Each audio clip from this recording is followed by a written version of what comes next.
সুরমা নদীর ভাঙনের খবর জানাতে সিলেট থেকে যুক্ত হচ্ছেন সহকর্মী হোসেন আহমেদ সুজাত। সুজাত, নতুন করে কোন কোন এলাকায় ভাঙন হচ্ছে? অবৈধ বালু উত্তোলনকারীদের বিরুদ্ধে কর্তৃপক্ষ কি ব্যবস্থা নিচ্ছে? দেখুন মুন্নিব, নদী পারে যাদের বসবাস রয়েছে সিলেটের জকিগঞ্জ, কানাইঘাট এবং বিয়ানীবাজারের বেশ কিছু অংশে, তাদের মধ্যে কিন্তু এই মুহূর্তে শনির দশা শুরু হয়েছে। এবং আমি যেটা দেখেছি যে সিলেটের জকিগঞ্জের বিশেষ করে বারোহাল ইউনিয়নের চকগ্রাম, পৈলগ্রাম, শরীফাবাদ এসব এলাকার কিন্তু ভাঙনটা তীব্র থেকে তীব্রতর হচ্ছে। এলাকাবাসী বলছেন যে তাদের এলাকার একটি স্থানে মূলত সরকার অর্থাৎ জেলা প্রশাসন বালু উত্তোলনের ইজারা দিয়েছিল একটি পক্ষকে, কিন্তু সেই স্থানে বালু না তুলে তারা বিভিন্ন সময় রাতের আধারে অন্যান্য অর্থাৎ লিজ বহির্ভূত স্থানে গিয়ে বালু উত্তোলন করে, যার কারণে কিন্তু এই যে বারোহাল ইউনিয়ন রয়েছে সেই ইউনিয়নের বিভিন্ন গ্রামে বিশেষ করে চক গ্রামে ভয়াবহ ভাঙন শুরু হয়েছে।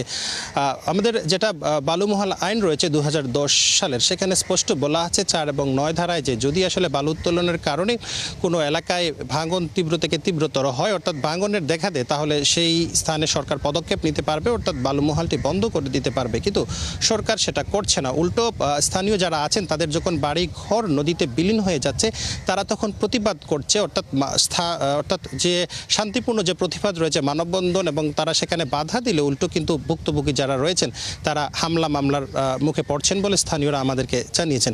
এ বিষয়ে আমরা পানি উন্নয়ন বোর্ডের সাথে কথা বলেছিলাম, যেহেতু নদী পানি উন্নয়ন বোর্ড দেখা করে তারা বলছেন যে এইসব এলাকায় কিন্তু এই মুহূর্তে ভাঙন শুরু হয়েছে এবং আসলে যখনই লিজ বহির্ভূত জায়গা থেকে বালু উত্তোলন করা হয় এবং যে জায়গায় লিজ দেওয়া হয়েছে সেখানে যদি কোনো পরিকল্পনা ছাড়া গভীরভাবে ডেজার মেশিন দিয়ে যদি বালু উত্তোলন করা হয় তাহলে সেই সব এলাকায় কিন্তু ভাঙন দেখা দেয়, এবং যেটা এই মুহূর্তে দেখা দিচ্ছে। এবং এই মুহূর্তে কিন্তু নদীতে পানি রয়েছে, যার কারণে ভাঙন তেমন প্রকাশ্যে হচ্ছে না। অর্থাৎ কিছুদিন পর বর্ষা চলে গেলে যখন নদীর পানি নিচে নেমে যাবে তখন কিন্তু এসব এলাকায় ভয়াবহ ভাঙন ধারণ করবে। এবং এমনিতেই কিন্তু সুরমা নদীর বিভিন্ন স্থানে ভাঙন রয়েছে, নতুন করে ভাঙন সৃষ্টি হচ্ছে, যার কারণে কিন্তু নতুন নতুন পরিবার গৃহহীন হয়ে পড়ছে। আমরা জকিগঞ্জ উপজেলা প্রশাসনের সাথে কথা বলেছিলাম।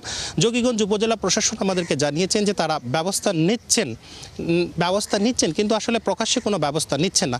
এবং পরিবেশগত আইনের দিক থেকেও যেটা 1995 সালের যেটা পরিবেশগত আইন আছে সেখানেও বলা আছে যে যখনই পরিবেশের কোনো বিপর্যয় ঘটবে সেখানে সরকার ব্যবস্থা নিতে হবে, কিন্তু সরকার কোনো ব্যবস্থা নিচ্ছে না, যার কারণে নদী ভাঙনের শিকার হচ্ছেন জকিগঞ্জ উপজেলার মানুষ। মুন্নি। হোসেন আহমেদ সুজাত, অসংখ্য ধন্যবাদ। সঙ্গেই থাকবেন। সুরমা নদীর ভাঙনের খবর নিয়ে হোসেন আহমেদ সুজাত যুক্ত ছিলেন।